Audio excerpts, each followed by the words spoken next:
वालेकुम जी, welcome to our YouTube channel Pini talkies. आपका दोस्त सुमैत आपके साथ। जी का दोस्तों, दुनिया में जहां पर टेस्ट क्रिकेट के लिए चैंपियंस ट्रॉफी जैसे इवेंट को सैक्रिफाइस कर दिया जाता है, जी का WTC फाइनल खेलने के लिए Australian player champions trophy skip कर देते हैं, वहीं पर पाकिस्तान के अंदर टेस्ट क्रिकेट के हवाले से जो डेवलपमेंट्स की जाती हैं, जो संजीदगी दिखाई जाती है, वो आप सबके सामने है कि आज पाकिस्तान क्रिकेट बोर्ड ने बाकायदा तौर पर पाकिस्तान के लिए red ball interim head coach की अनाउंसमेंट की है। और मज़े की बात, दिखाया हमें यूनुस खान गया, दिखाया हमें मिसबाउल हक गया, लेकिन बीच में से निकला कौन? अजहर महमूद। जी हाँ, अब वही अजहर महमूद जो कभी पाकिस्तान के इंटरम हेड कोच बनते हैं, कभी पाकिस्तान के असिस्टेंट बॉलिंग कोच बनते हैं, और अब रेड बॉल के इंटरम हेड कोच के तौर के ऊपर सामने आए हैं। और पाकिस्तान क्रिकेट बोर्ड ने उनका जो मुद्दत मुलाजमत तक, यानी कि जब तक उनका कॉन्ट्रैक्ट है तब तक वो पाकिस्तान के इंटरम हेड कोच यानी कि रेड बॉल के इंटरम हेड कोच रहेंगे। वाइट बॉल के आपको पता है माइक हसन हैं, लेकिन अजहर महमूद जो हैं वो रेड बॉल के अंदर इंटरम हेड कोच रहेंगे।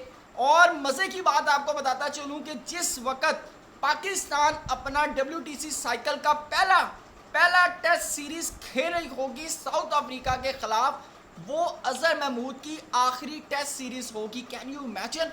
और आप लोगों के दिल में सवाल आ रहे होंगे कि आखिरकार क्यों अजहर महमूद ही क्यों, अजहर महमूद को ही क्यों पाकिस्तान क्रिकेट बोर्ड ने सिलेक्ट किया है? तमाम आपके सवालों के जवाबात इस वीडियो के अंदर आपको मिलेंगे। चैनल पर नए आए हैं तो चैनल को सब्सक्राइब करें, वीडियो पसंद आए तो लाइक भी करें, और कमेंट सेक्शन में अपनी कीमती राय से ज़रूर आगाह कीजिएगा। दोस्तों, आपको बताते चलें, जहां पर दुनिया के अंदर टेस्ट क्रिकेट को एक बड़ी अहमियत दी जाती है, जहां पर टिम्बा बवूमा जैसा कप्तान जब WTC का फाइनल जीतता है तो उसको शायद चैंपियंस ट्रॉफी के कप्तान से ज़्यादा प्रेज किया जाता है। साउथ अफ्रीका को के ऊपर से चोकर्स का टैग जो है वो उतार दिया जाता है, उसको अप्रिसिएशन जो है वो मिलती है पूरी दुनिया से। जहां पर पैट कमिंस, मिचेल स्टार्क जैसे प्लेयर चैंपियंस ट्रॉफी स्किप कर देते हैं, जहां पर इंडिया अगर 11 में से 60 टेस्ट मैच हारता है तो वो गौतम गंभीर की कोचिंग के ऊपर सवाल उठते हैं, जिसने अभी कुछ माह पहले इंडिया को चैंपियंस ट्रॉफी जितवाई है।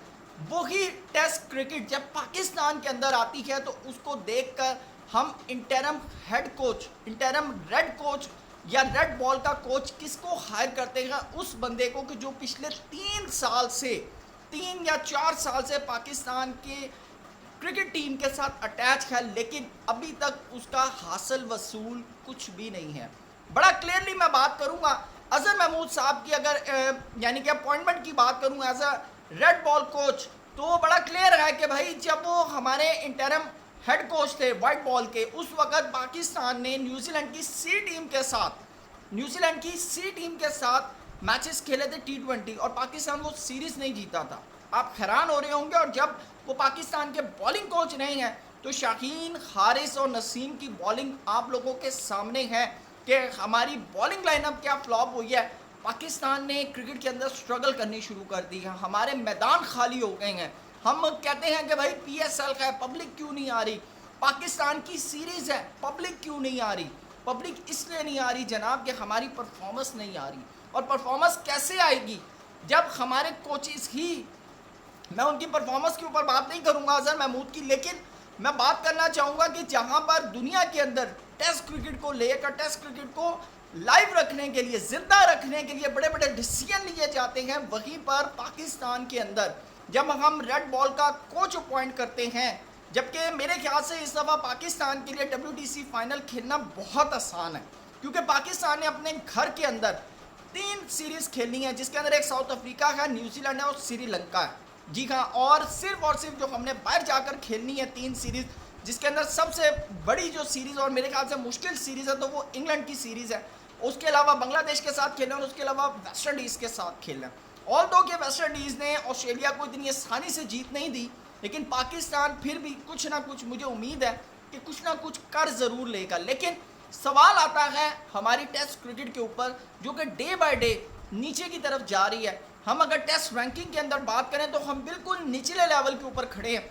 और बड़ी बड़ी टीमें जो हैं वो हमसे ऊपर खड़ी हैं। और सबसे अहम सवाल कि जिस टाइम पर दुनिया की सारी बड़ी नेशंस जो कि क्रिकेट नेशंस हैं इस वक्त टेस्ट क्रिकेट खेल रही हैं, हम लोग T20 के ऊपर फोकस कर रहे हैं। मैं ये नहीं कहता कि हम T20 खेल रहे हैं या हम T20 के ऊपर फोकस है कोई गलत चीज़ है, नहीं, लेकिन हमारे पाकिस्तान के अंदर, पाकिस्तान क्रिकेट के अंदर टेस्ट क्रिकेट का म्यार दिन ब दिन गिरता जा रहा है। और यही चीज़ें देखते हुए क्या हम यूनुस खान को अपॉइंट नहीं कर सकते थे? आपके माइंड में भी आ रहा होगा क्यों ना हमने मिसबाह को क्यों नहीं ट्राई किया, या हमने और किसी प्लेयर को, राशिद लतीफ़ से हमने क्यों रब्ता नहीं किया। तो दोस्तों आपको बड़ा क्लियर बताऊं कि जब आपको कोई नहीं मिलता ना, जब आपको कोई नहीं मिलता तो फिर आपको अजहर महमूद मिलता है। सेम उसी तरह जब आपको कोई नहीं मिलता तो फिर आपको आकिब जावेद मिलता है। बड़ा क्लियर मैं आपको बताऊंगा, क्योंकि जब आकिब जावेद साहब को पाकिस्तान का वाइट बॉल का हेड कोच अपॉइंट किया गया तो वो इस पर एग्री नहीं थे। उन्होंने खुद कहा था कि भाई मैं पर्दे के पीछे वाला कोच हूँ, हाई मेरी जगह हाई परफॉर्मेंस सेंटर के अंदर है, ना कि सामने आकर कोचिंग करना।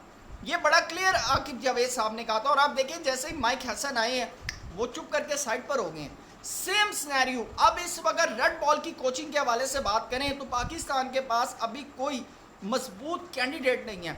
मेरे ख्याल से ना ही यूनुस खान एग्री हैं, ना ही मिसबा जो हैं वो इस पोजीशन में हैं कि वो पाकिस्तान, क्योंकि उनका ऑलरेडी मेंटोरशिप का भी एक इशू चल रहा है जिसके ऊपर पाकिस्तान क्रिकेट बोर्ड उनको कहता है आप रिज़ाइन करें, वो कहते हैं हम रिज़ाइन नहीं करेंगे क्योंकि उनकी 4 माह की तनख्वाह है।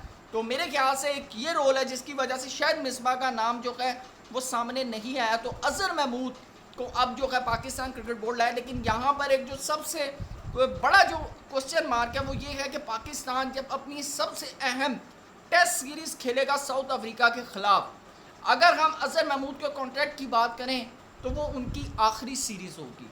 तो मुझे नहीं समझ आ रही कि डिसीजन मेकिंग कहाँ हो रही है, किस चीज़ को सामने रखकर हो रही है, क्योंकि दुनिया की जितनी क्रिकेट नेशंस हैं वो टेस्ट क्रिकेट को लेकर शायद जितना सीरियस है शायद उतना वाइट बॉल को लेकर नहीं है। लेकिन पाकिस्तान वाइट बॉल के पीछे भाग रहा है जो कि बेसिक है क्रिकेट की, यानी कि रेड बॉल क्रिकेट। मेरे ख्याल से उसको हमने स्किप कर दिया। हम स्किल डेवलपमेंट कैंप लगा रहे हैं वाइट बॉल क्रिकेट के लिए, लेकिन रेड बॉल क्रिकेट के हवाले से अगर हम बात करें तो अगर कोई प्लेयर रेड बॉल क्रिकेट जाकर खेलना शुरू होता है तो हम उसके ऊपर एक सीधा सा ठप्पा लगा देते कि भाई ये तो टेस्ट प्लेयर है। तो मेरे ख्याल से ये फ़र्क नहीं होना चाहिए। हम अगर वाइट बॉल क्रिकेट को प्रमोट कर रहे हैं, वाइट बॉल क्रिकेट के ऊपर काम कर रहे हैं, उससे ज़्यादा हमें रेड बॉल क्रिकेट के ऊपर काम करना चाहिए। और यही वजह है कि जब हमारा कोई प्लेयर आउट ऑफ फॉर्म होता है तो हम उसे जाकर कहते हैं भाई 4 डे क्रिकेट खेलो ताकि तुम्हारी परफॉर्मेंसेस बेहतर हो। आपकी क्या राय है कमेंट सेक्शन में ज़रूर बताइएगा। Thank you so much. अल्लाह हाफ़िज़।